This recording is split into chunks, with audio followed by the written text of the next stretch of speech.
We are going live direct in on YouTube, but my lights are not okay. So basically, we are live on YouTube. Okay, we are live on YouTube, and we have a big guest. Though I'm not so clear, I don't know what to do. I don't know on YouTube. I'm so sorry, guys. I will need to buy a bigger light. I will need to buy a big light. So, ladies and gentlemen, it is okay. I told you already to always listen to me. Don't mind about, hey, people from YouTube, I can see you. I'm sorry, I might not be so clear. It is because of my lights, but I'll solve that. So, ladies and gentlemen, today we have a big person, a very big, important person in the building. Hi, class monitor. How are you doing? I hope you are well. Yes, I can see you are tuned on this side and this side, I think. So, accept me, okay? Good. So,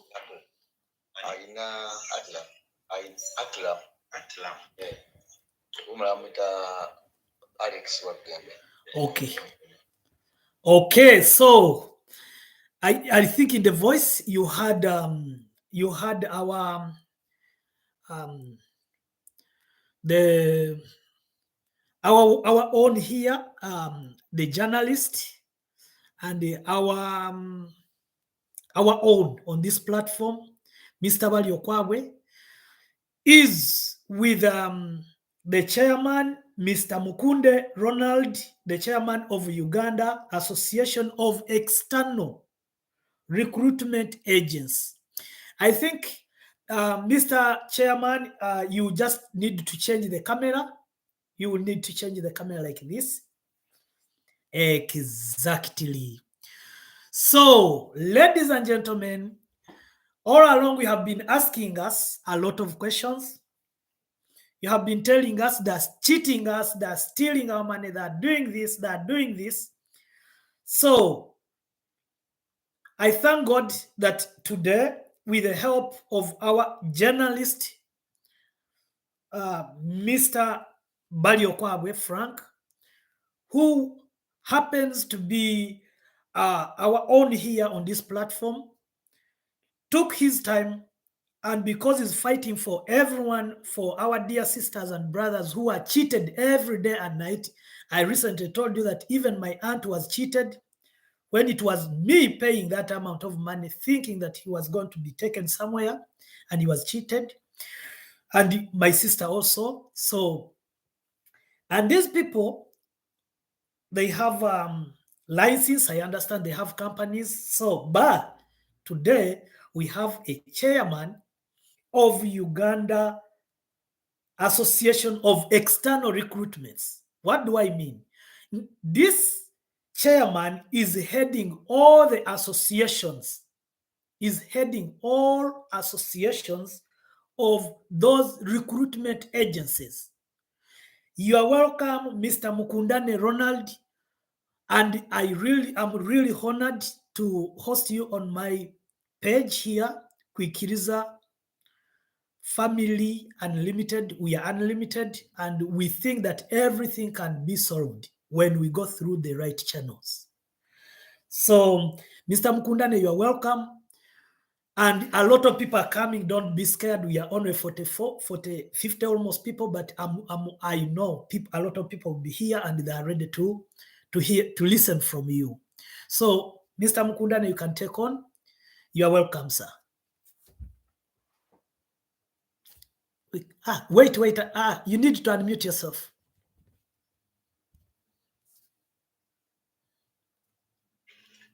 Thank you. I think now I can be heard. Yes. Okay. Thank you so much. I will greet you based on the time here in Uganda. So allow me to say good morning to you and to all our viewers. As the moderator mentioned, my name is Ronnie Mukundane. I am the chairman, but I'm the spokesperson of the Uganda Association of External Recruitment Agencies, which people know as UAERA. So UAERA, the role of who we are is it's an association or an organization that handles only licensed recruitment companies or those companies that have been licensed by the government of Uganda to source and place Ugandans abroad for employment. And for now, we're talking of about 326 companies that have been fully licensed by the government of Uganda. Okay. Basically, that's where I mandate, and that's who we are. Yes. Okay. Okay. This sector is governed by, I would say, two laws. One is the statutory instrument number 47 of 2021, which talks about regular migration. Maybe before I take it so further, we must agree and know that the person has a right to migrate from one place to another. And when it comes to labor migration, it specifically falls under there. People migrate for different reasons. People go for further their studies. People migrate for medical purposes, but also people migrate for labor. In other words, people move from wherever they're coming from to look for work. And before we make it external, people also move internally. For example, me personally, I was not born here. I moved from wherever I moved from. I migrated from where I migrated from to come here to look for a job or for something to do. And so does to most of our people. So that alone shows you why one move from one place to the other. So ideally, that defines the migration. So back to the issue of the laws, or is this sector governed? To be brief. Yes, it is governed, and as I mentioned, it is governed by two laws. One being the statutory instrument number 47 of 2021, which talks about the recruitment of Ugandan migrant workers, Regulation 2021, which deals with the licensing, deals with what we call regular or legal labor migration. Then the other law is the Trafficking in Persons Act 2009, which deals with those other people that have been trafficked.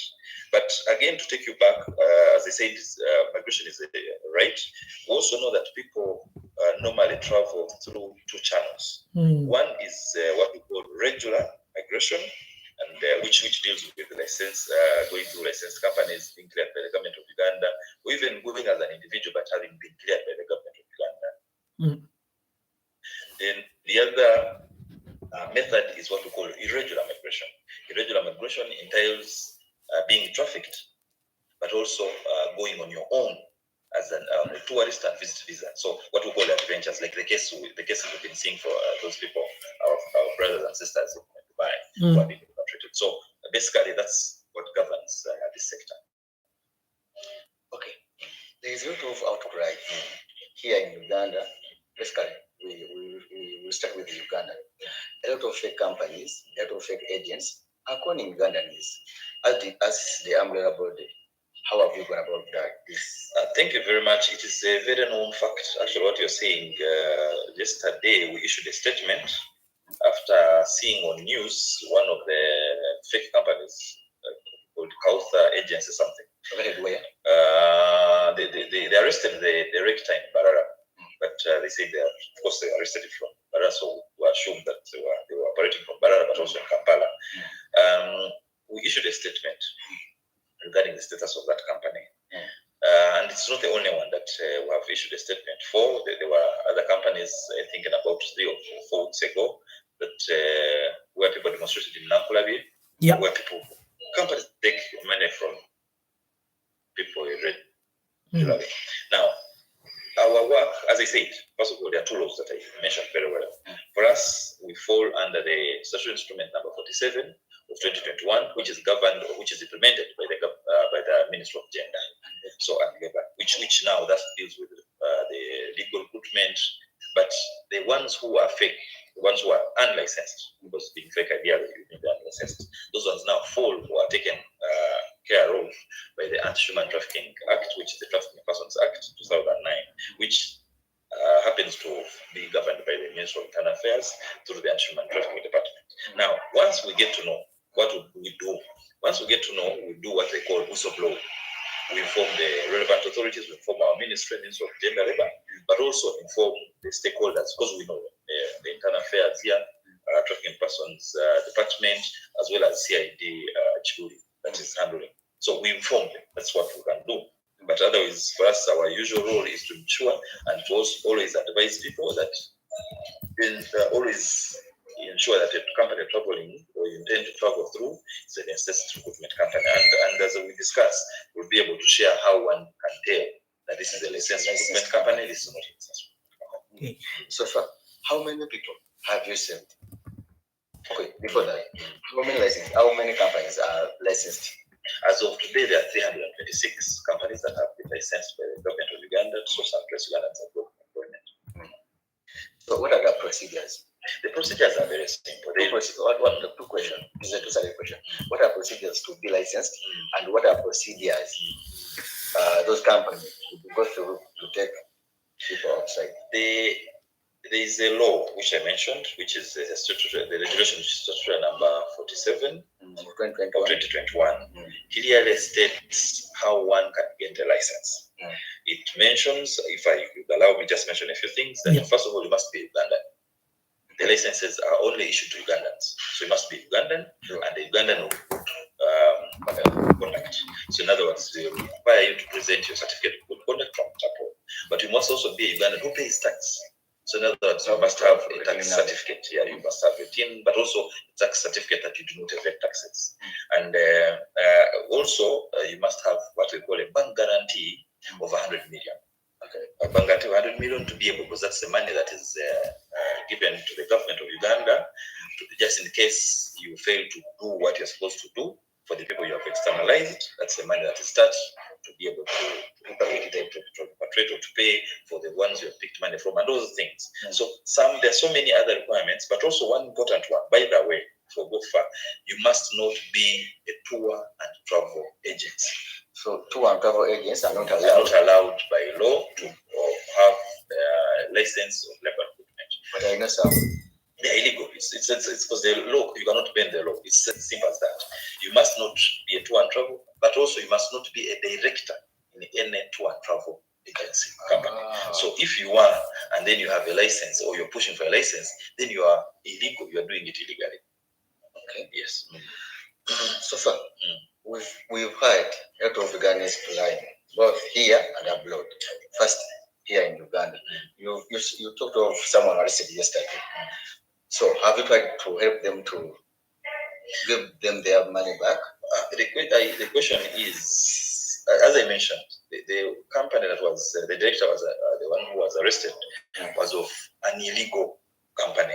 UAERA is an entity of legal companies. Thus, you must be able to differentiate.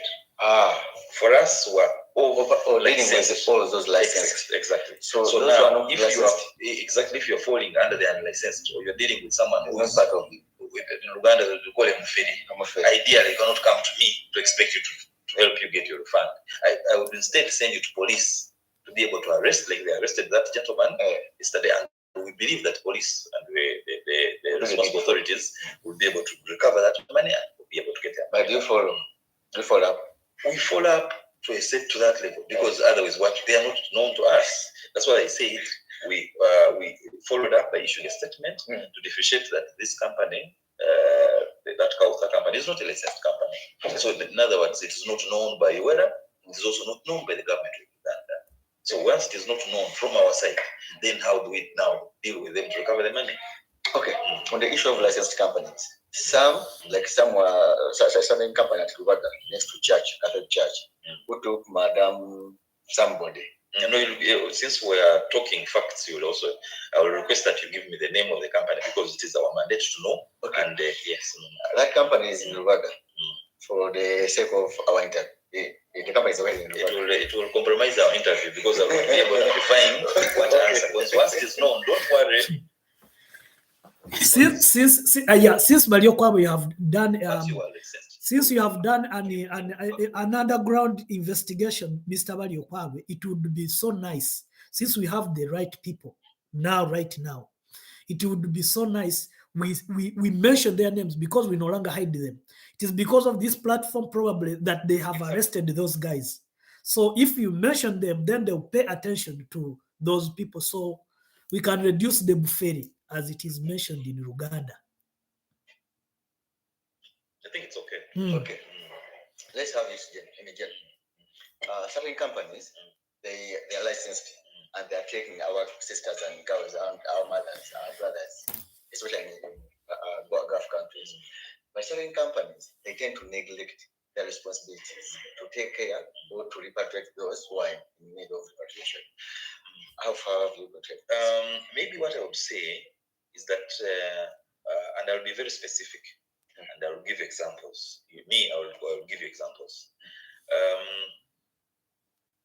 There are different categories of people our companies externalize.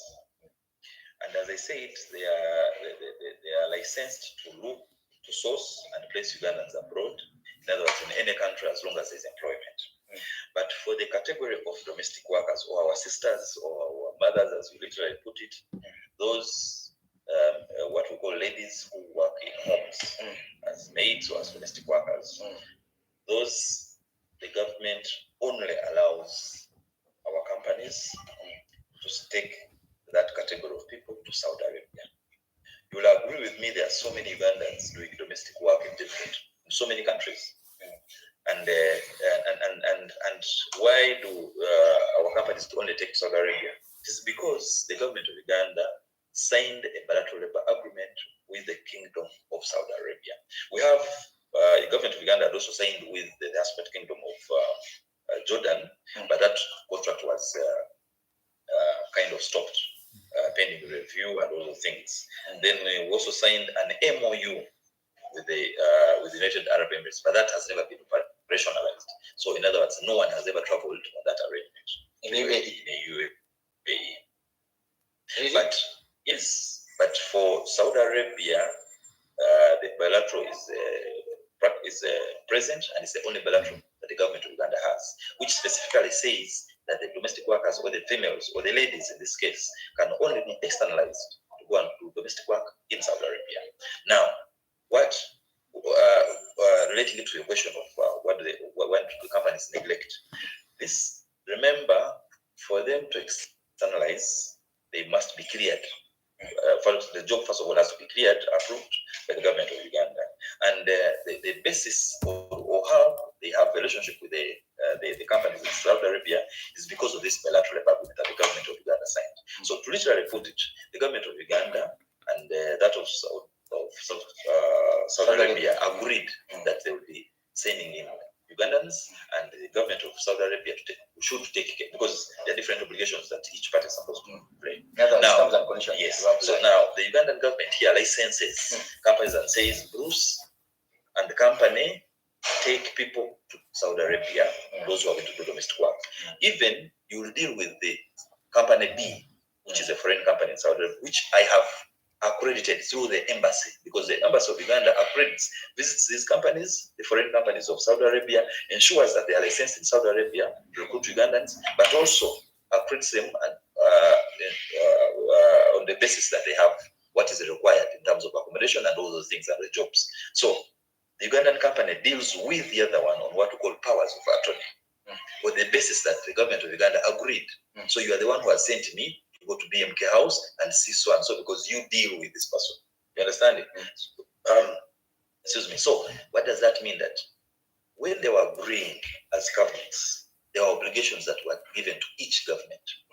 The Ugandan government took the obligation of sourcing and making sure that they send fit people who are medically fit to be able to go and work, people who are of right mind, people who are of good security conduct to be able to go and do the particular jobs. The government of Saudi Arabia also took the obligation of ensuring that these people will be taken care of within the jurisdiction of Saudi Arabia. So what I'm trying to bring out is for you to understand the position of the Ugandan company. The Ugandan company is here operating on powers of attorney under the agreement of two different countries. Yes. So what does that mean? Do you find it practical, or do you find it easy for a company that is based here in Kampala, for a problem that has happened in Riyadh, for example, for the Ugandan company to be present in Riyadh? Is it possible? Ideally, it is not. Because Yes, because it's not possible because they are operating on those grounds that Bruce will be here present to handle ABCD. But that alone, that's being said, the Ugandan companies have also gone further to put some mechanisms. They have sent what we call supervisors. I believe you have had them. There are supervisors who are sent every 100 people that are externalized. They send supervisors whose specific role is to take care, to keep in touch with these people. But also must agree that the type or the kind of job our sisters do, the office is a home. And it is not something that you can easily access or anyone can easily access, just like it is here in Uganda. If you had a maid in your home or your brother, I cannot come as an official from the Ministry of Labor and say, now me, I'm personally have come to check on this person. You may not just open for me the gate. So that is the nature. Unless there's a distress call that has come, then I can now come in that way. And the same way here, once these people raise any distress, the supervisors inform, because they need diplomatic cover for you to remember you're in a foreign country. They inform the embassy, which the embassy has a team, which includes the UAERA team at the embassy to help in terms of monitoring. But of course, the government is supposed to do it further, which they are trying to do, to be able to monitor the people further. You mentioned that it is only Saudi Arabia where we have bilateral agreement to export our girls and sisters. But there are certain ladies and girls who are in Jordan, Kuwait, UAE, Qatar, Oman, Bahrain. Very true. The Ugandans actually not only in those countries. No, the Ugandans everywhere. Yeah, but in that countries. I'm even here in Belgium. I'm even here in Belgium. We are everywhere. Yes, but to be specific, like girls, the Ugandans in China, for example, the Ugandans, or even females to be specific, in Kenya here. The other time we were doing country sensitization, there are so many young girls, by the way, traveling to Kenya to work as domestic workers. But to agree with me, none has been cleared by the government of Uganda. So me, I'm talking about those who have traveled regularly. Those who have, yes, you can use the porous border. Even the airport can be a porous border, depending on how you use it. You know, it depends on how you use it anyway. But what I'm trying to say is that the government of Uganda sends. Yes, Ugandans are everywhere. But what I'm trying to explain is that Ugandan female workers, those externalized officially to work as domestic workers, are only allowed in sent to Saudi Arabia. But that does not mean that Ugandans don't go everywhere. For example, the UAE, these people who are being repatriated. The statistics we have is that we have over 100,000 Ugandans in UAE. Of those, 25,000 are the only ones that went through companies. So it gives you a bigger number of 75,000 Ugandans being there irregularly. I will not say illegally, but they traveled irregularly. So, and from the repatriations, we saw the biggest percentage being the females. So that tells you really. But to get back to the point, it is true. We only send to Saudi Arabia females or girls, in this case, to do domestic work. Okay, a second comment here. Now, all our sisters and brothers who are there in Bahrain, Kuwait, Dubai, Qatar, Oman, you were there at your home. You are not known by government that because we don't have a bilateral agreement between Uganda and those countries that you are supposed to work from there. But anyway, but we are looking for maybe to just clarify that. A Ugandan, whoever he or she is, has a right to what we call consular services. And that is offered by your government through the embassies. So whoever is anywhere, the government is responsible, but not labor related. You see, that's where the difference is. For example, the Ugandans who are being repatriated from UAE, you cannot say the government is not responsible. The government is responsible through foreign affairs, through the embassy, and that's why those diplomatic negotiations were taking place to be able to be repatriated. But these are not a responsibility of the Ministry of Gender, Labor, or responsibility of UAERA. Because for us, we deal with cases related to labor, that official labor migrants. So those who have gone and engaged but did not travel regularly are not our responsibility. Do you know the responsibility of the government of Uganda. Do you normally do work in consultation with the foreign affairs? We always work with those are key stakeholders but when you're in a foreign country, that responsibility is taken by the embassy, which reports and which falls under the Ministry of Foreign Affairs. So ideally, for the people externalized, We always work with the foreign affairs. We always work with the internal affairs, because internal affairs issues the travel documents, as we know, the passports. But foreign affairs, because the people who are sent to those countries are supervised or are taken care of by the embassies, which report to foreign affairs. So we deal with basically all these government stakeholders. Okay, in a comment, someone is saying, even not known by the government, by that they deserve to be protected. And that's yes, that's what I said, that they deserve to be protected. They are responsibility of the government through foreign affairs, because of consular services, but not a responsibility of UAERA or a responsibility of Ministry of Gender and Labor. Okay, the biggest issue now in Uganda, the conmen, the fake agents, the fake companies, they use the issues of World Cup and they con a lot of Ugandans. A lot of money, a lot of people are applying. Have you tried to talk to your members about this World Cup issue? And what happened? Because most of them register people to go for World Cup, they never departed. And we must agree, as I said earlier, they are legal or licensed recruitment companies, of which I gave you the 326. Those that have, I know very many companies that got jobs, that are licensed companies that got jobs and have taken people. I may not be of liberty to say them, because then I will be advertising them, which I don't think it will be the purpose of our conversation. But when a person goes to an illegal company, just like I gave an example of that company, which they arrested yesterday, and also these other ones in Mukundane that people are demonstrating. When you pay money there, even if they have told you they're taking you to Qatar, they will not take you because they are not a legal company. But if you go to a legal company, you'll be able to go. And that's why I ask the public to be able to differentiate. It is their role, whether it is your role as the public, to be able to verify that the company I'm going through is licensed. With that, I will inform you where to go. Mr. Chairman, Mr. Chairman, yes, please. Mr. Chairman, with that being said, I saw a question here, and for the purpose of other people not be like reducing that fraud in Uganda, is it okay for you to share with us 326 companies that are fully registered by the Ministry of Labor, so we can put them on YouTube, on our YouTube, so everyone can know?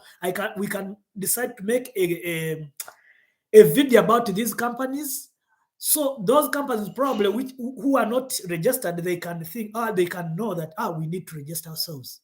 It would also be nice. It's very okay, but also the easiest way, because yes, I will give you a list, and this list is updated almost. I can put it as almost every day, because there are those that are added, there are those that are taken off. However, the best way to always tell is when you go on the internet and put in EMIS. EMIS is the government portal. EEMIS is MIS. Now, when you put in Uganda, if you add, then you add the word Uganda. Okay. Google will take you to the portal. So once you get to that portal, you'll be able, of course, you click in and open. They will show you all the licensed companies as at that time. It also gives you provision, by the way, to inquire. So it asks, there is a provision to say, you can type in a company that maybe you are dealing with, or maybe the company you've had, then you type in a name and you search, then it tells you either it's a licensed company or it is not a licensed company. Wow. That's the best way. And that's what we always advise. But people must always take it upon themselves. For us, we tell them, you must do not rush in this business or in this act of being taken abroad for employment. You must always put in time and verify. For those who are able to access internet and they can put in that image which I told you, they will be able to get the companies. But those who may not, they can also go to the offices of the DISO, District Security Officer, the office of the RDC, the office of the District Labor Officer.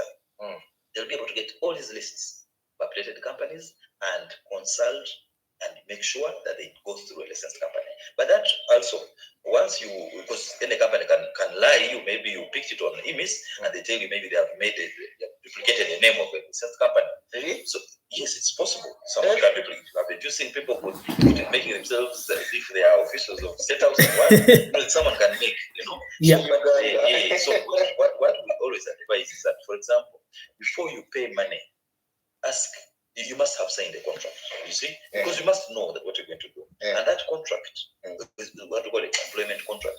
It must be able to show you which job you're going to do, how much you're going to earn, and ideally for how long. And when you're paying this money, make sure you get a receipt. We insist, make sure you get a receipt, because it is this receipt. For example, if you have paid a licensed recruitment company, and because the law provides that if you have not been externalized in 120 days, then you can ask for a refund of your money. You say 120 days, those are 4 months. Those are 4 months. So if you have not been externalized after 4 months, from the day you paid your money, after signing, of course, your contract, then you have a right to claim, to ask your money back. But in an assumption that you don't have a receipt, what will be okay? You see, assume I have a receipt. Yes, so that is okay, the law. I want to clarify this. Now, that's what the law provides. Now, I'm showing the importance of the receipt.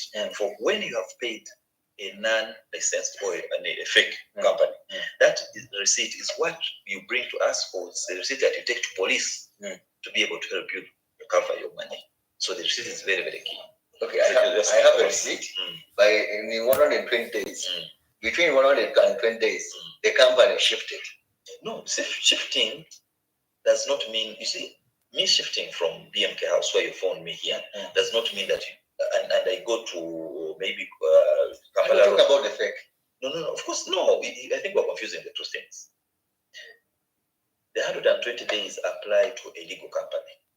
A fake company is not allowed to pick money. So with them, they should not even pick money from you. So the moment they pick money and they have given you a receipt, actually you should run to police and say, this one, well, I've found out that this company is not licensed, just like the people did, those ones where the person was arrested yesterday, did and said, hey, we paid this guy for jobs, and the job's actually not there. He's not even licensed. So the police was able, they went to RDC, the police was able to arrest the guy, and we hope they will be able to get their money back. So that's the importance of the receipt. A certain fake agent, whether it was their data, Provio, Uganda, and Mukundane, it is not registered, or it is fake, but using the legal companies that are licensed. How?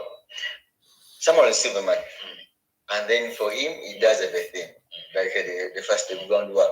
And then at the end of the day, he takes to Nigeria, where there's a certain company which is on the list. And then they call him from there. Okay, I understand what you're trying to say is the agents who pick money. The law or the regulation allows the presence of agents because they know the architects of the law or the regulation understood that the company may not be available in every place of the country.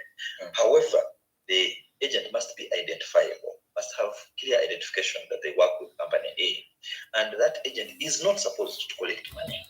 That's number one. They are not supposed to collect money. And when you refer to what I just shared with you, that wherever you paid money, ask for a receipt. So ideally, if an agent is asking you for money, even if you didn't know they're not supposed to take money, they should be able to give you a receipt. Now, if they do not give you a receipt, then it changes the discussion to trafficking.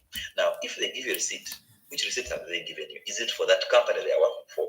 Has the agent reached a level of being able to issue receipts? The company, if so, then we'll take it on as if the company has legally agreed that this agent or maybe this person who is issuing its receipts, its official receipts, is the company itself.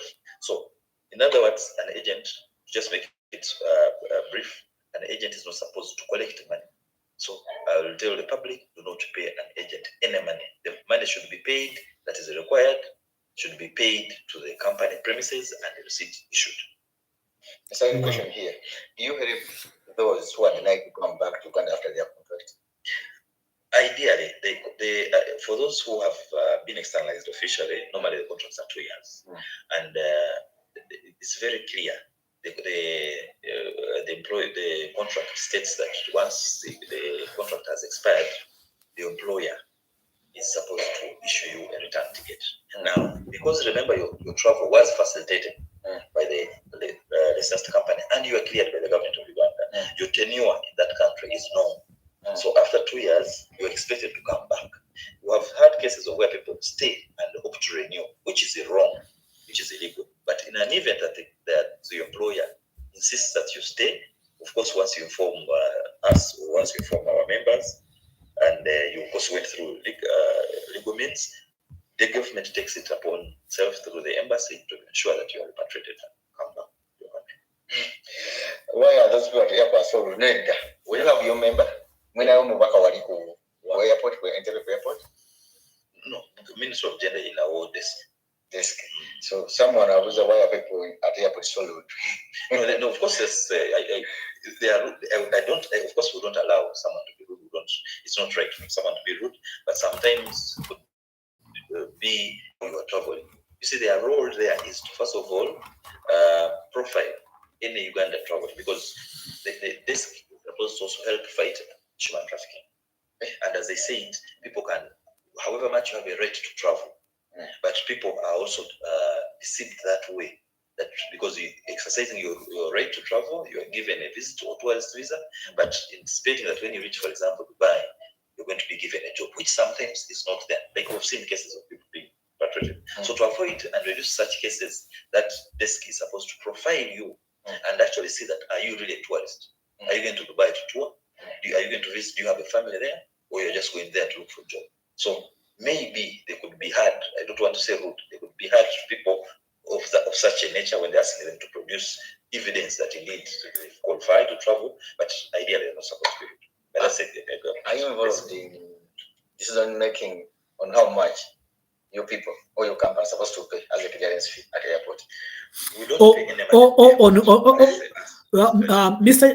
Mr. Ronald, to add on that question, do you sometimes review on those contracts that are given to our brothers and sisters? Do you take time like to review to see, okay, this company, how much do they give these people, like yearly or monthly? Do you do that to see how much our girls are probably receiving, or how much they're supposed to get, and do they get it? If not, what action do you do? Thank you so much. As I said earlier, that for example, the specific case of ladies, they travel where the government already signed what we call a mega contract, or bigger, or a mother contract in this case. What was called, it was known as the bilateral agreement.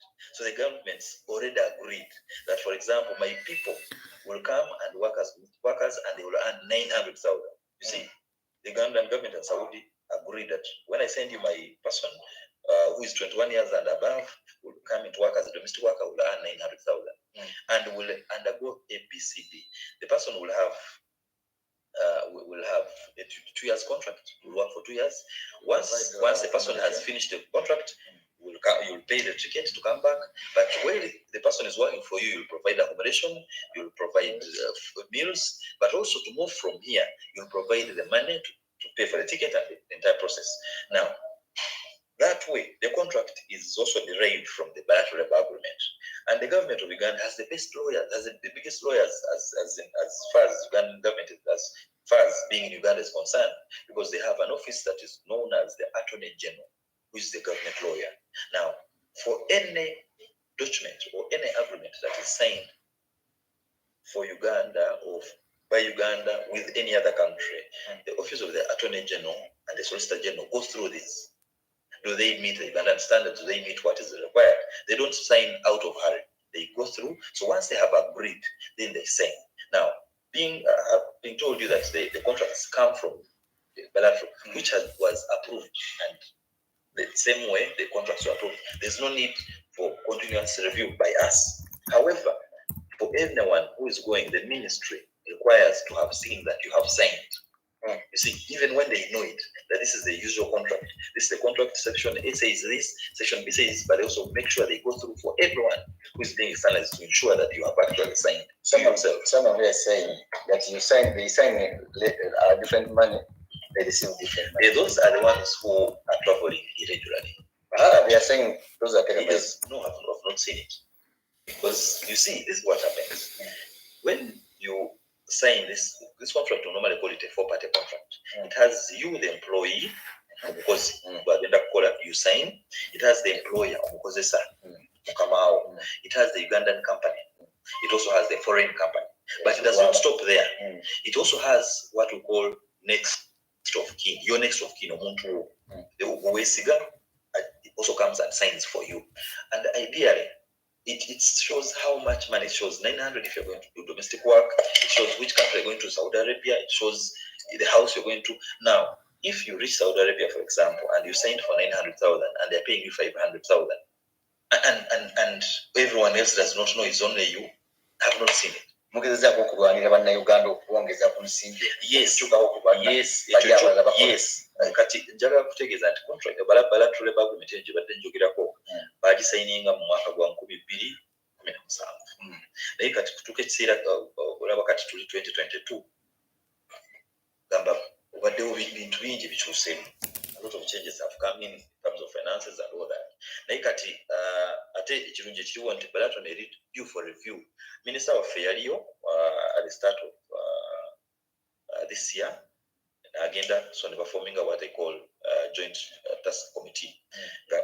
Chirimu echo kugamba reviewing bank contract bilateral no and government kati quarter bank government then they are signing dollars 10 the companies zibazifuna processing abantu bagenda kukola bamusente ezo $10 10 mulimu passport mulimu visa mulimu ticket mulimu training na biche byonna naye buddogo 2017 passport yali $15. Naye kati passport zibakozesa za $4.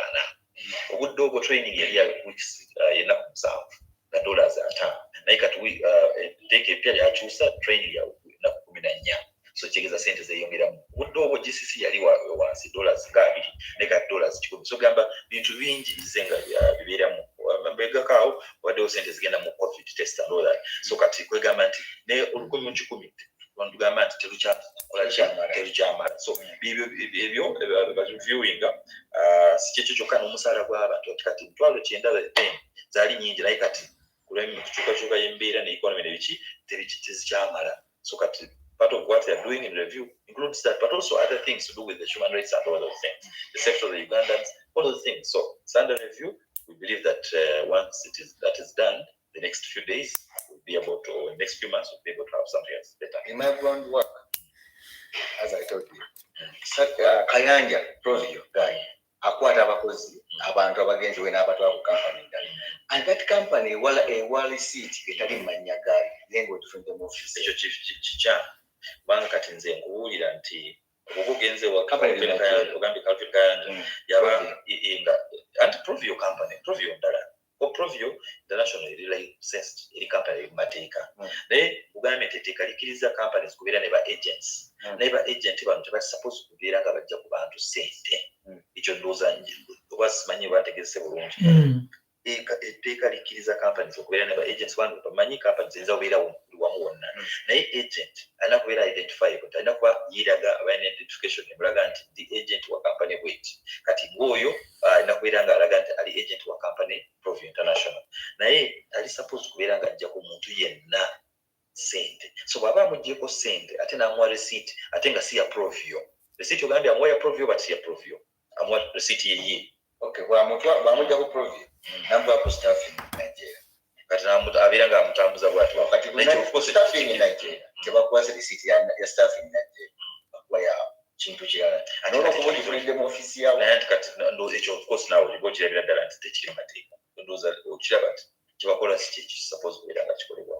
Kubanga nakubeera mu company oyingira company oyingidde wano UAERA mbankuwa receipt nakuwa receipt ya UAERA ate lwaki mbankuwa receipt ya muyenga wabiki exactly so kwegamba yes agent anabeerawo naye agent anakuggyako omuntu sente bw'oba osasula sente bakugambye company egenda kutwala company ogicekinze eri mateeka ogiverifyinze balina kuwa receipt nga ya company eyo. Okay, Mr. Ronald, one question wano actually bagireeta nnyo wano era na wano njiraba mu comment. You find our girl, or yes, our girls, one is working with a Philippine, okay? They are doing the same job. They are doing the same job, but you find that if a Philippine is earning more, then a Ugandan is earning nothing actually. Chinzizayo kugundi ku review of contracts. Do you think of reviewing those contracts basing on that? For example, nemuga amunange ruli maybe mwatukwata speed signing a contract at this amount of money. Can we please maybe increase a little bit? Do you have that plans in your programs, or mwasaininga changwa? Just I think before this question, but then you get the contracts bilaterally under review. Nenjogera the contract bilaterally no government had signing in 2017. Nenjogera konti mu bimu ebyo bali mu reviewing musala recruitment cost n'ebirala ebyo. So Philippines Filipino bo bayinza kwa kati kituufu bafuna sente singako zaffe abannayuganda. Enjawulo eriwo nti first of all bo bagenda nga bali skilled. Olina kukikkiriza ekyo nti abantu baabwe bagenda bali skilled. Bagenda balina certificates nti baamu training as a nanny for example. Abantu baffe bagenda ali general. So bibimu ebyo enjawulo eriwo. Ekyokubiri bo bilateral yaabwe bagireviewinga juice eri updated katugambe naye yaffe suubira nti wena omwaka nga gujja 2023 wena atandikira wakati awo kutambula ojja kuba naffe bagireviewinze nga bino byonna babikapitalinze tujja kuba abantu baffe nabo bavudde ku 9,000 nabo bayingidde akakadde plus so that's ideally the situation. So we can't sit and just fold hands. Something is being done, and we must agree that, for example, involving a country to country, you cannot just say this should be done today. Diplomacies are not following steps, but also to involve other stakeholders. Government documents do not only affect or are not only done by one stakeholder, they involve other people, because as we're saying this, for us, we're saying it maybe on the basis of labor, but Foreign Affairs could be having something that they also want reviewed. You see, maybe Internal Affairs could also be having something that they want reviewed on the same bilateral. So, a collective effort. Yes, the good thing is this bilateral is being reviewed, and at least from my point of view, I mentioned some of the areas that we believe abantu when I reviewed. Ojja kubeerawo positivity oba bintu binafunamu nga ffe abali mu practice eno ate n'abantu baffe abannayuganda abagenda kukola nga sente zijja kuba zeeyongerako. Okay. I think abantu muwulidde. You have heard, I think he has tried to answer all the questions, unless if you have any important question that is there and you need him to answer, nga takikonyeeko ku ebyo byonna, oba Mr. Balyokwabo bubanga olina ekibuuzo ekirala ky'oyagala okubuuza apart from what has been asked. Simanyi spokesperson obudde bwokyatuyinira ffe nga ffe. Okay, so thank you so much. Ate webale nnyo okuvaayo gwe wenyini bambi abantu abamu tubatuukirira nga twagala bajje baklarifyinge ku nsonga ezimu tetuzimanyi. For example, I have learnt a lot today. Era ndi mukunotinga wano era nja kuddamu mpulirize ku YouTube. I have learnt a lot kubanga we people sometimes we are not informed. For example, about those companies, we are not informed about the companies. We are not informed about our rights. So,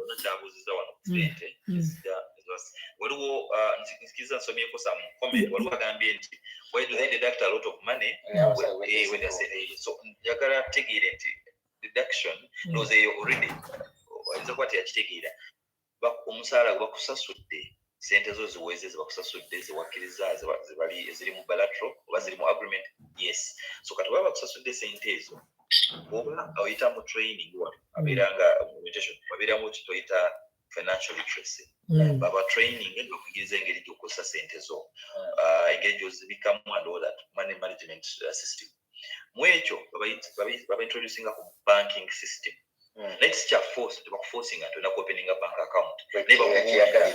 Bakuwulira nti why sente zino wandikoze bwoti naye wabeerawo nti oli asalawo nti nze njagala sindikira bwe kubanga ntuuse eri nansindikira anti nsindikire ono nsindikire biki gwasalawo so kati bwoba osindika nga toyise mu banki nze ng'osazeewo sente nze sigenda bank account yange naye ngenda zisindika mugakozesa twitter money transfer. Nja kuba very simple rating example.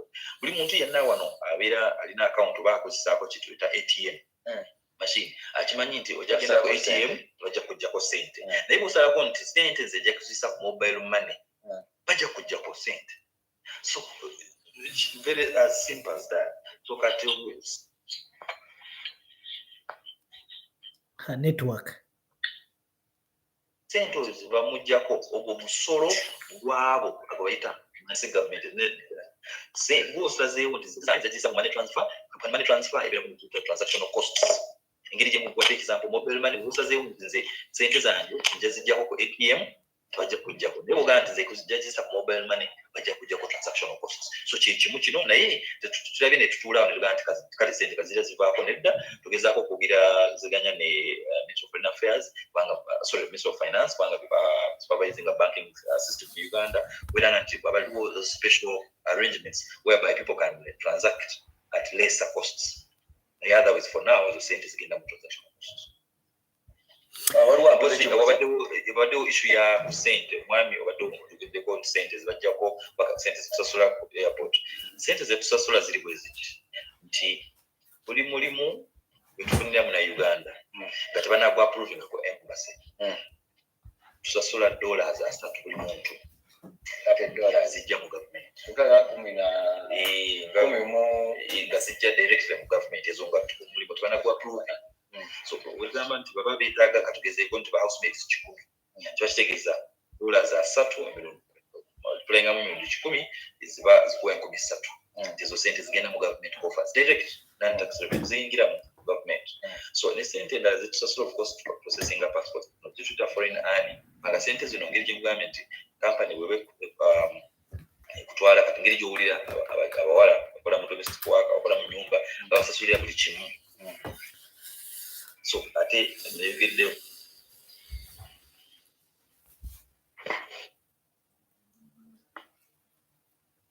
ko passport ngirako training ngirikoze sente naye sente ezo tuba tezibadde mu ffeffe company bagadde nnyo neteeka mu sente ezo zeziri mu 10 zenjogeddeko gavumenti ya Uganda eyokiriziganya ne gavumenti ya Saudi nti omuntu gwe nja kuweereza ojja kumusasulira ekyo kiva mu kituyita mu international labour standard kituyita employer pays principle. Omukozesa yanakusasulira buli kimu ekikwasaganya ku ntambula y'omukopi omukozi nga omukozi bwe nkuwa example ekirala nti oba oyagadde omukozi wano mu nyumba wano omwagala kuva Kabaale ani amuwa transport aweza transport omuleeta kati simple logically gwajja muweza transport anti wonna atizatambaizakulinawo ka taxi katobaasente naye waddeko example ti gwakozesa ate wesanga tuotadde muki sente kijjako nti twawulidde tuwuliranye okulira abatwala nti omuntu bamuguze kubanga tuteeka mu sente zimuleeta kati abamuguze. So ideally ekyo si bwe kityo bwe kiri kyava mu principle gye njogeddeko international labour standard baita employer pays principle tekola ku ffeffe Bannayuganda tekola ku Bafilipino tekola ku balala bonna ate tekola ku abo bakola mu nyumba bukka n'abajja wano mu Uganda abajja kukola mu bitongole nga bya UN ba USAID bino bana abazungu tulaba no mu MTN mu muki abajja wano babasasulira entambula yaabwe okujja tiketi ate babangisira apartments wano. So kiri international kugamba international standard which kitabuzuula kiki kyagana kuwaduka emirimu tegana ngakoze kugandi abayita mu companies babatwala companies nyingi zemanyi zatwala abantu kukola companies ziri mu mateeka naye oba bakulimbalimba n'ogenda mu company etali mu mateeka ng'ayogedde omulimu gwa World Cup talina wakutwala kubanga takkirizibwa kakati Mr. Ronald Osola, for the purpose of those people who review, the first people who review, Osola to maybe like 10. Do you have a list, at least of 10 ezikuli kubongo sawa zino zoso okutusomera wano maybe ezikuli kubongo? Companies ziri bisatu abiri mu. Osola to at least 10. Principle ya equality tenzikiriza kusomako babiri, tenzikiriza kusomako batano, tenzikiriza kusoma bonna bisatu abiri mu mukaaga. So mukama wange nsabo nzikirize bwe oyagala jemanyi obudde tebujja kutukkiriza nandisomye bonna naye engeri gye mugambye nti kiyinza kutasoboka kati nenkuwa nti omuntu agende ku EMIS enjogeddeko ko EEMIS muguga tekingemo EEMIS Uganda space atekeko space Uganda ejja kuleeta eyo poto ukirikingako ojja kufuna zonna ezo zetogeddeko agenze ku ofisi ya diso ajja mu list yonna. So kama wange nzabo nsikirize sijasomako babiri naye njasoma bonna zatuba bonna jakuulira bwe bali. Okay. Okay. Kakati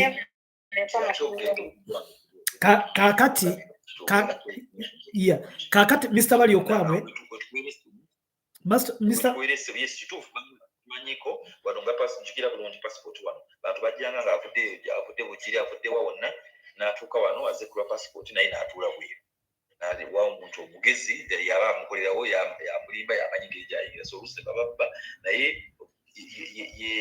ye culture yaffe twagala omuntu otuuke wano omuntu akukikolere kugamba ye culture yaffe yagala omuntu mulala yabaakuyambako newubuutuuse webayati ono ajja kukola ki so naye ffe tulewa amagezi nti yes ayinza kutatuuka ku kampani n'abuuza ebi byonna kubanga naddembe lye nakubuuza nti njaga kulaba license eriwa naye ayinza kitya so naye awe tumuweera amagezi nti tusobola kuwa enamba yaffe ya UAERA tebuwona wooli eyo osobola gikuba nga weebuuza ate woreporting oluusi but osobola gisoma ssebo osobola gisoma for the purpose of everyone osobola gisoma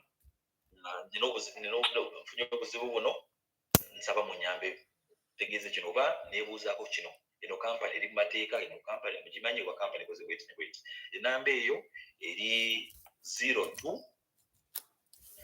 00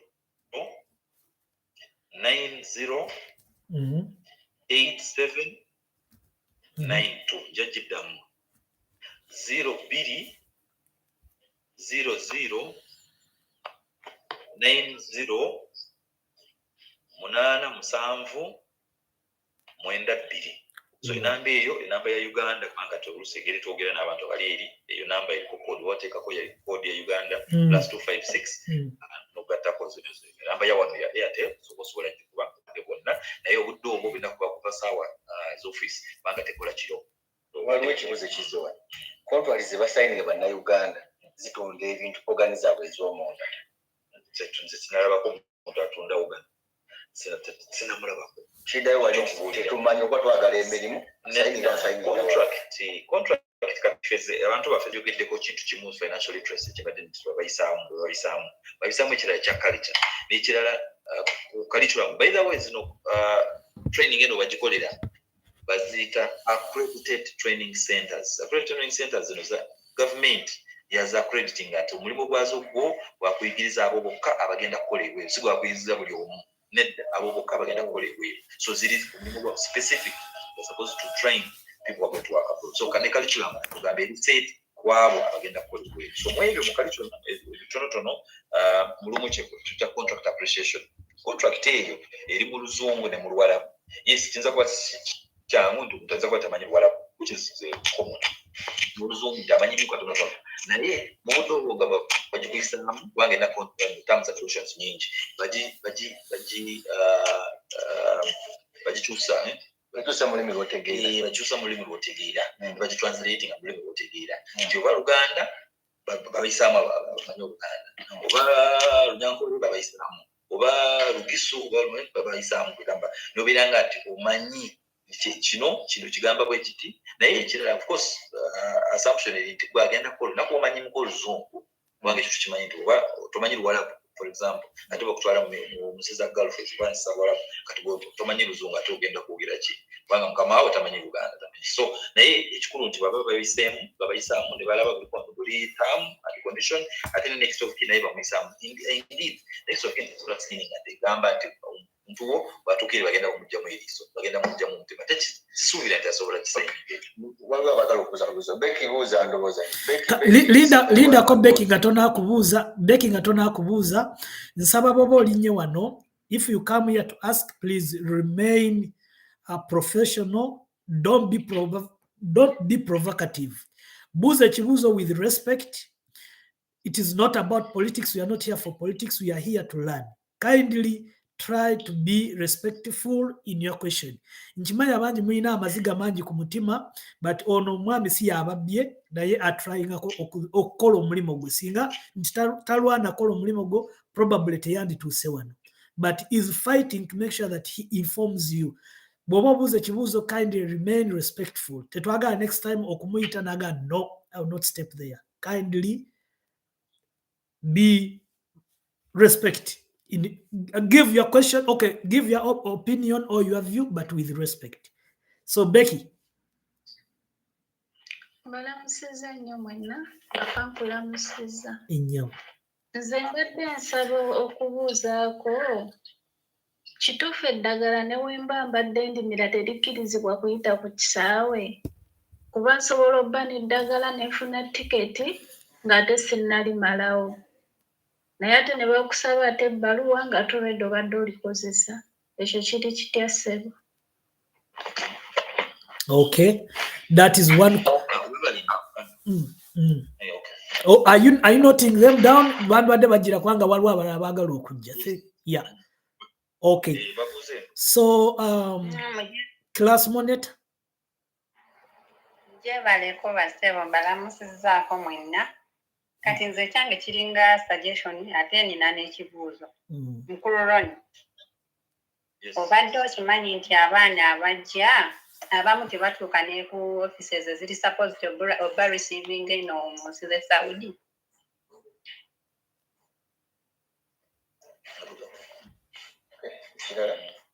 Kuba abaana abamu batuukolodde ku kisaawe nga waliwo ababalinze ne babakima ng'abaana n'agenda tamanyi na office weri nti oba erimu eno area tatuuseewo. Kati oyo aba atambudde yekka. Okay, anyway, ajja kukiddamu. Then nekirala eringa suggestion. Nze ndaba singa baleetawo eno system ne bagira ng'omwana ajja ku office. Then kati nga nze bwe mbikola ng'omwana ajja ku office. Then kati bano abeeno betukolera ng'ajja n'agula omwana oba akagwakuguze nga myezi 3 n'ogenda n'okola. Kati bw'omala bwakusiima n'oddamu n'ogula. Kuba kati abaana bwe baleeta direct oli abanga agamba nti akuguze obulamu bwo bwonna nti alina right okukolako ekyo ky'ayagala. Okay, that is okay. Okay, Atwino inayo ekibuuzo ekirala oba oddeko wansi tuyita abalala kale. Okay, Mr. Maya Advocates. Mugyebaleko basebo. Essebo. Kati nze ekibuuzo ekyange kye mbadde nina ekibuuzo kozi ali wakati wa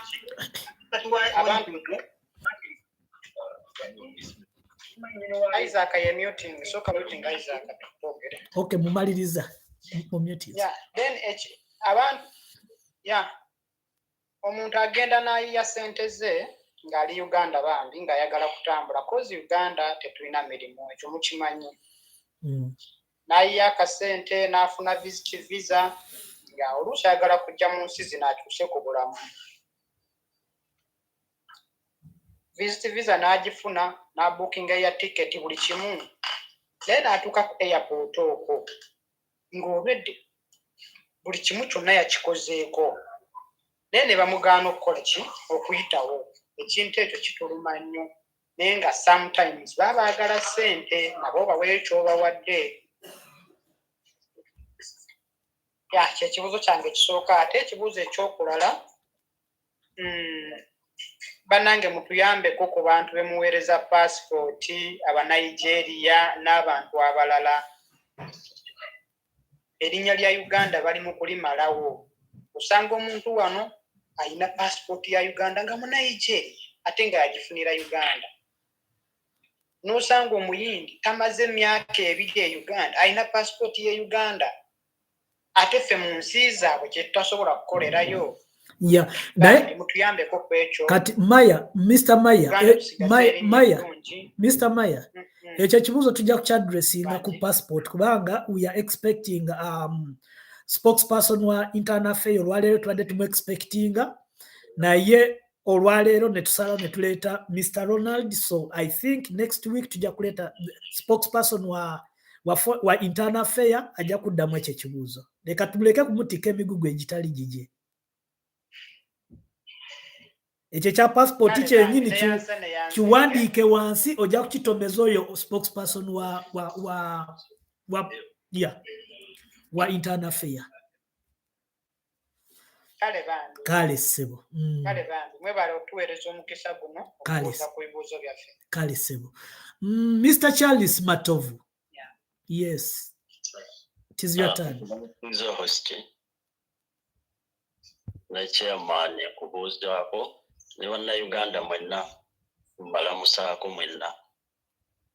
Ekibuuzo kyange kiri nti tulina abaana abatolose mu mirimu gye bajja okukola naye nga right now batafalinga mu mbeera ezitali nnungi bapulaningiddwa batya okulaba nga abamu badde ewaka beetaaga okuddayo.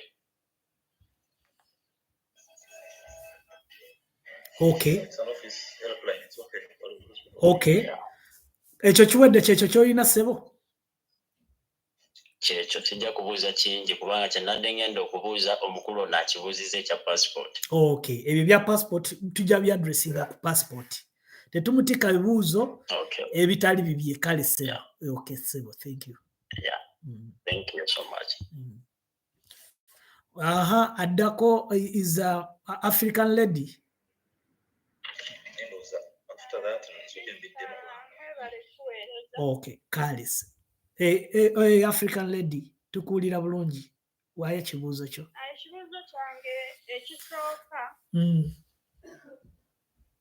Mbadde manyiza amawanga abiri kyokka simanyi oba ndi out of kubanga mbadde manyi Jordan ne Saudi. Aye omwami agambye nti ensi emu yokka gye bakola nayo contract. Kituufu Jordan yavaamu oba? Okay, kale ajja kukiddamu. Ekyokubiri. Ennyabo. Ekyokubiri.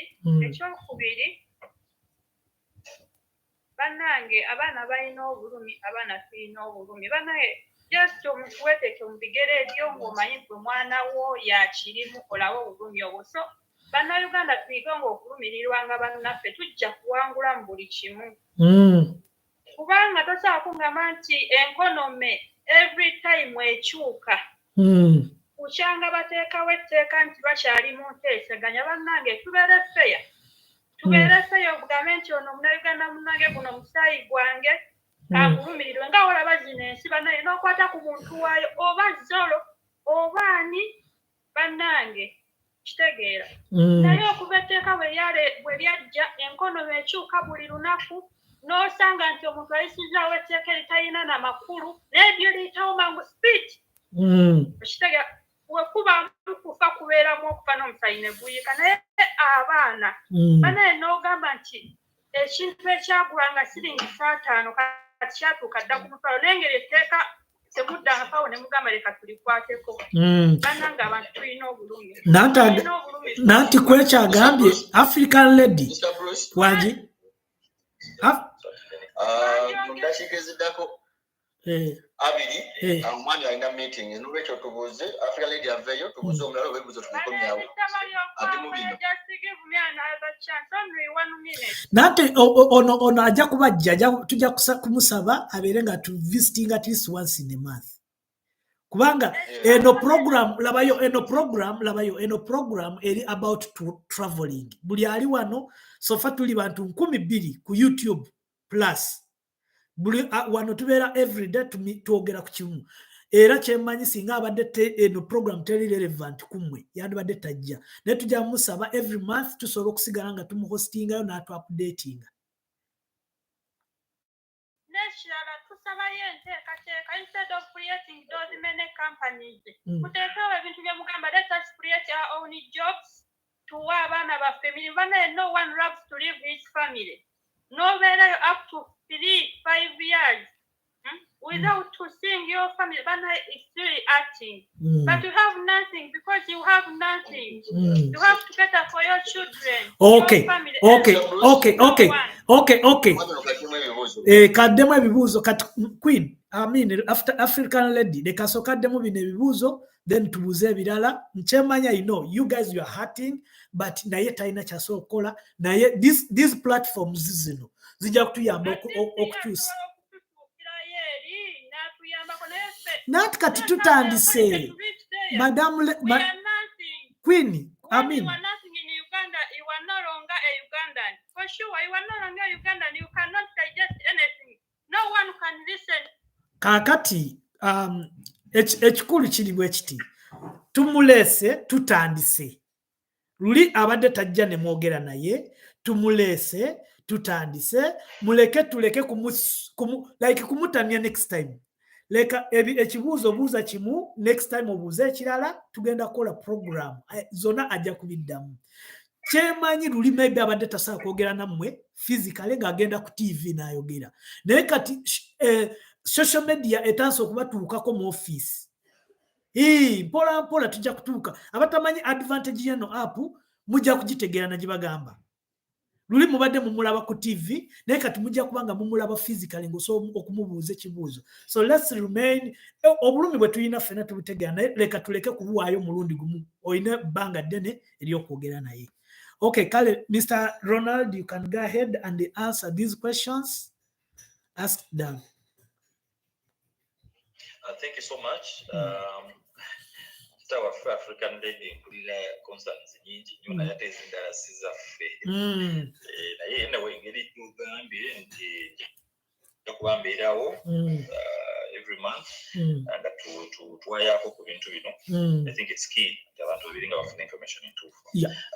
Njasooka ne Becky 711 abadde abuuza ku ddagala if you have your drugs whether prescribed medicine or tekuva mu nsi those abadde ategeeza bakuva mu Uganda ng'ogenda mu nsi endala naye tebakukkiriza. Ideally mu aviation nza kwasikola mu aviation naye documentary zendaba ku aviation security tebakkiriza kutwala ddagala. You just don't cross with medicine unless fully prescribed by a doctor. So kati bw'abaga nti ate oleda abadde amirako ate documents ze bamusabye taziraga ekyo kyo zasta kigenda mu nnyo naye knowledge gyenako entono nti you can't just take drugs. Olaba ne I think n'enseene ebiki babigana so you can't just take things really now.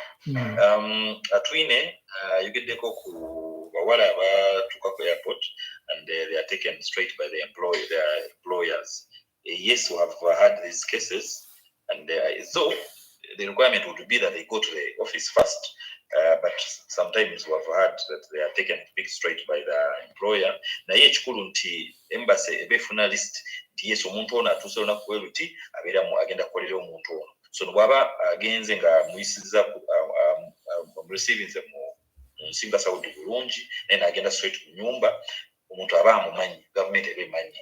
Of course engeri gye mugambye nti wabeerawo team responsible kubeera nti following abantu abo kubanga onafuna enamba eri y'essimu ate nga enamba eri babeera nga bagiwa authorities zeno okugamba obaofuneko ene distress relief kyokozesa ku confirm kuweereza obubaka bo. Then abadde ayogerako ku akozeseza ekigambo kugula nzowooza kyenkikinze ennyo basobole babeere nga babagula oba agula yes get something nti abeere nga agula for 3 months agende n'akola wantu n'akoma ekyakugula ekyo statement nkyamu ate sobola nagikozesa ejo. I cannot use the word kugula kubanga kugula means buying mu luzungu sold omuntu aba sold.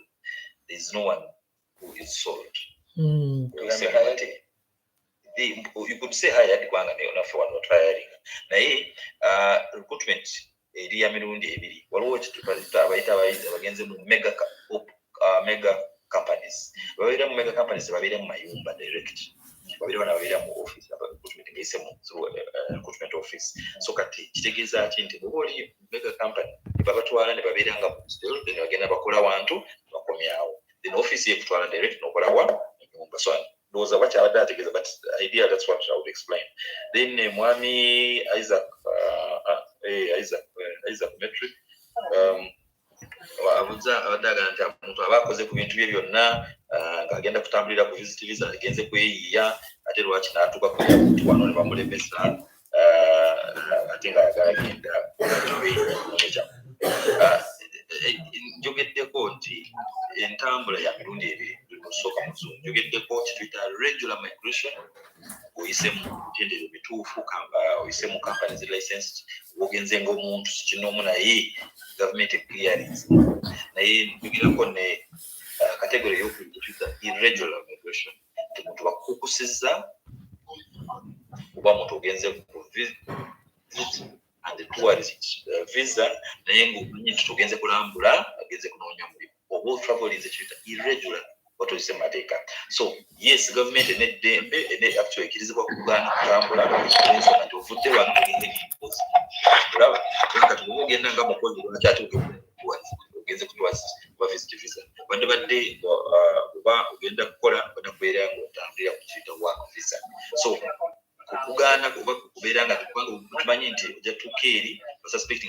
ofuna obuzibu oba oyinza kubeerawo nga bino bye tulaba mu Dubai obeera eyo nobeera ku visit visa nobeera bakuteeka ku musango gya overstay otuuse eyo onoonyeza omulimu ne gugaana kulabika nobeerayo ate n'osanga nti owinyidde emisango nga bwe kiti so preventing ekintu ekyo wano bakugaana mu temateeka bwekiri bakkirizibwa kugaana kasita oba tugenda kukola kyolaze tugenda kukola ensonga lwaki ndowooza ne gavumenti ya UAE kuffe byetukola nga Abannayuganda kati beese proposals nti zino short visas egenda kubeera ng'ezigaana certain age wenda proving and indeed ogenda fe ababireese kubanga twali tugenda bwe tutinde tukoze ng'ebyo so wali mabega oli abuuza nti oba bagula emyezi ateeza nti short contract myezi 3 neziggwako mu mateeka wano contract ova wano osayiningidde wano ya myaka 2 bagenda nga tebagenze ati kati ekyo zisobola kwogerera abagenzi ereetula ejogerera abo bagenzi ngo bise mu mateeka ngo bise mu gavumenti bali abalala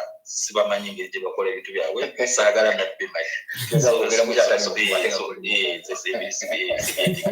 so kyokusonyiwa tuyabuze so omwami ono Isaac abadde abuuza kyaba passport ekyo kirungi ekikusobola kuwuliriza sisitemu ogezi wa passport so lwekyo fe iwa issue passport ajja mbuuza mwami Isaac jase gize ajja kuleeta Simon abeerenga alambika bulungi awo waliwo Douglas abadde wano ataddeko mbadde nsobyeko ku kintu kya kafala system in Arab countries basooka enzire mu bino then jasembayo nekino kya kafala kubanga kiwanvu Charles Matovu ayogedde ku runaway cases abadduka mu nyumba ate ne babonaabona abadduka mu mirimu gyabwe tuyambye tutya ideally budduka yes obo embeera bwegaana embeera eganye ng'osanzeemu obuzibu n'odduka ate todduka ng'ogenda kukola ewalala odduka by the way oba tugezeeko nti tudduse tomanyi company receiving company eriwe odduka okuwulira approach police kubanga oli identifiable olina yikama olina biki ebikwogerako oli mu system ya Saudi katugezeeko baba basooka kutuusa bulungi ku office basobola n'okutuusa bulungi ku embassy n'okufuna buyambi naye adduka tumanyiiko records zetwalina by last month twalina records abaana 1,500 baali badduka nga bano bamaama biyumba badona Asia bayakomawo nga batuuse mu nyumba mukimanyi sijja kubakweka gamba tuva mu nyumba jangu kufunire wano kikola naye nga okukinya nti oba we traffic nze kubanga bangi kyetugamba kyetubulira companies wano wefuna information ng'eyo nti omuntu wange namutwala ono nemukiriringa kubanga oba wakiriringwa bulungi mu gavumenti wano nga bakumanyi nemutwala mu nyumba bweti naye information gyenfunye adduseemu kubanga oluusi families bazimanyi bababuulira nze biki kubanga kati eri baba bamusuubiza nti ajja kukola sente nnyingi tudocumentinga niwandikira PS so bwofuna obuzibu oba oli ku luwo ekyo kyonja kyekyogerako ekyo kyonja kiyogera ng'odduse okimanyi naawe zituse mu nyumba eno ngenze mu nyumba eyo kubanga oli banga nti ogenda kusasula sente nnyingi ngenze biki bwofuna obuzibu oba oli oba mu contract okoze eki okikusuuyemu kituyita breach of contract so kati awo yes gavumenti ejja beekuvunaanyizibwako nga ekinjogeddeko kya consular services naye si ffe ate kati awo olaba kubanga kati yaffe services zaffe naawe oba relationship yaffe naawe related to labor related ku labor eno gyetuyise regular naye kati oba ogibuuseemu so kati gavumenti ekuvunaanyizibwako oba ofunye obuzibu esobola kuzza naye tetujja kukigendako nnyo then African lady abadde ayogedde abuuziza ku kintu kikulu nnyo batole baguliment abadde abuuza Jordan ne Saudi yali amanyi Jordan gavumenti yasaininga ne Jordan ne Saudi Arabia kati kyekiriwo kituufu gavumenti yasaininga eri gyenjogeddeko okusooka nti yasaininga agreements ensi ya Saudi Arabia n'ensi ya Jordan nesaininga nekiyita memorandum of understanding ne UAE eyo tekitekebwangako mu kukola kyokka never operationalized so teri muntu yali atambuliddeko gagenda mu UAE bilateral ku MOU naye mu Jordan abantu batambula ku bilateral naye mu mwaka gwa 2019 neyimirizibwa so kati teri company etwala kuvuulu etwala abantu mu Jordan eyita ku bilateral oba company eripateeka naye abo abantu yesitufu baali batambuddeko naye bagiyimiriza so naye kati eriwo so kati kudda ku kya mwami Douglas kya kafala system Arab countries tunakukkiriza nti Uganda nsi kitwa sovereign state muzungu nti n'amateeka gayo gefuga kali si Uganda yokka n'ensi nga Saudi Arabia n'ensi nga UAE n'ensi ki so kati kafala system eno yo yajja mu nkola mu 1950s ba discovering oil buddo amawanga agakirizibwa bonna bateeka kituyita kafala system kola nti bagala kituyita cheap labor by that time bafunye oil boom nga bagala abakozi ku sente ntono naye nga system eyo yali nkambwe nnyo tulusi ewa omukozesa